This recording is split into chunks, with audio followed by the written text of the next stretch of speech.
Despite hitting numerous milestones and becoming accepted as a European citizens initiative, the Stop Killing Games initiative still faces numerous challenges. It's no secret that major players in the games industry, as well as their supporters, are pulling out all the stops now that the initiative has gone through. Despite all of the recent victories, it's clear that the fight for games preservation is just getting started.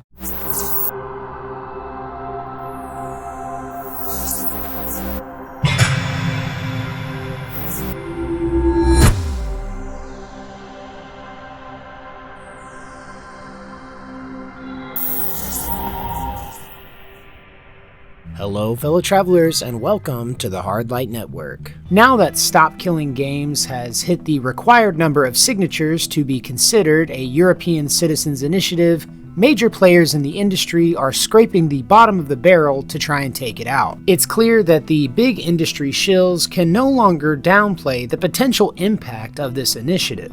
And with the issue of the suspected botted signatures being sufficiently addressed, its opponents are pulling out all the stops to try and derail the initiative. In today's video, we're going to talk about the latest tactic that the opponents of the Stop Killing Games initiative have resorted to. But before we get into it, guys, do me a solid and hit that like button, subscribe so you don't miss out on any of the content that I've got coming up for you guys in the future, and also take to the comment section down below with your thoughts. Also, if you want to support this channel further, there are super thanks and memberships options down below. Feel free to join the channel today for access to exclusive content and perks that you can't get anywhere else. But without any further ado, let's get into today's article. Our reading today comes to us from GamesRadar.com and is entitled, Stop Killing Games Accused of, quote, systematic concealment of financial contributions because its figurehead spent too many hours volunteering to promote the campaign. Stop Killing Games has recently reached some major milestones in the European branch of its lengthy campaign for game preservation, but it still faces some roadblocks. Those obstacles include a new complaint filed with the EU, which quite bizarrely suggests that the movement is guilty of, quote, systematic concealment of financial contributions because its figurehead spent too many hours volunteering to promote the campaign. YouTuber Ross Scott founded the Stop Killing Games movement last year, with the intent of forcing game publishers to offer a way for players to run always online games even after the official servers inevitably shut down.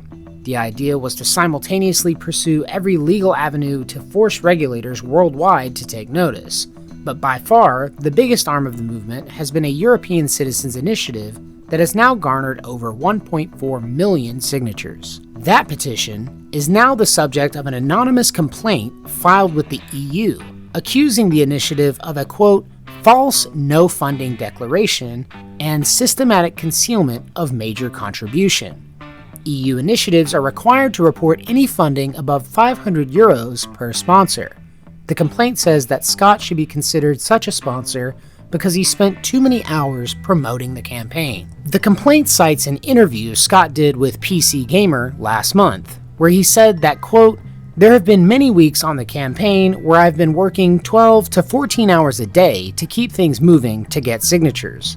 At a market rate of 50 to 75 euros per hour for campaign management advocacy services, the complaint argues Scott would have then offered 63,000 to 147,000 euros in professional contributions, working out to a contribution that exceeds the 500 euro threshold by 125 to 295 times. Their argument, essentially, is that Scott's time should be accounted as a financial contribution. The issue, as Scott argues in a video running down the complaint, is that according to the EU's own rules, individuals providing non-financial support, such as volunteering, are not considered sponsors under the ECI regulation and don't need to be reported. It's important to note that while Scott has been heavily involved in promoting the EU petition, he's not technically involved in organizing it.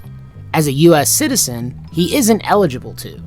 Quote, the official organizers literally asked EU representatives if it was okay for me to assist them in the capacity I have been back in spring of 2024, Scott explains, just to make sure everything was above board in case there was a problem or we needed to report anything.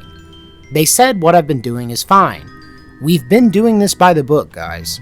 The complaint was filed anonymously and could have come from anyone, though Scott seems certain that it comes from somewhere within the games industry.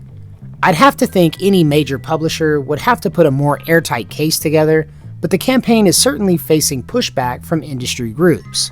We'll find out what the EU itself has to say about Stop Killing Games as a whole, sometimes after the Citizens Initiative comes to a close on July 31st. Since we've hit that milestone, the initiative has actually entered its public commentary phase, which means that citizens across the EU can submit feedback suggesting the inclusion of protections for digital games. The public commentary phase will be open for comments until October 9th of this year, and EU citizens are encouraged to write in their own words any advice that they would have or experiences they'd like to share regarding protections against the permanent removal of games already sold to customers. I think it's painfully obvious to anyone with 2 functioning brain cells that this anonymous report of unreported financial support absolutely came from within the industry. The accusation's anonymity is really just to protect the plausible deniability of the detractors of the Stop Killing Games initiative. Literally no one other than the industry stands to gain from a shot in the dark like that one. Clearly at this point they're concerned about the potential impact of the initiative, so now they're just throwing anything they can at the wall to see what sticks.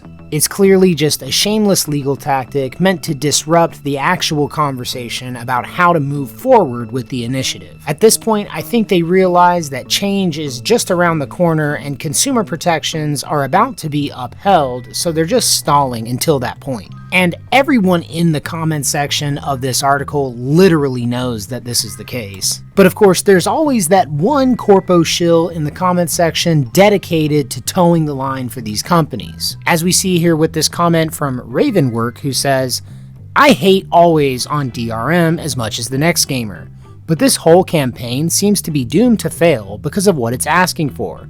Specifically in the EU petition it says, require video games sold to remain in a working state when support ends, and require no connections to the publisher after support ends." But like I've said in previous videos on this topic, this doesn't mean that the publisher will no longer own the game after support ends. What it means is that you won't be required as a customer to maintain an online connection to the publisher's support end. It means if I want to play a game offline, I can play the game offline natively from my console without having to have an open server from the company. This doesn't mean that the ownership of the IP itself reverts to the customer, and it certainly doesn't mean that the publisher won't be paid after support ends. All it means in totality, with the most low impact solution possible, is that developers will have to build a way for their game to remain playable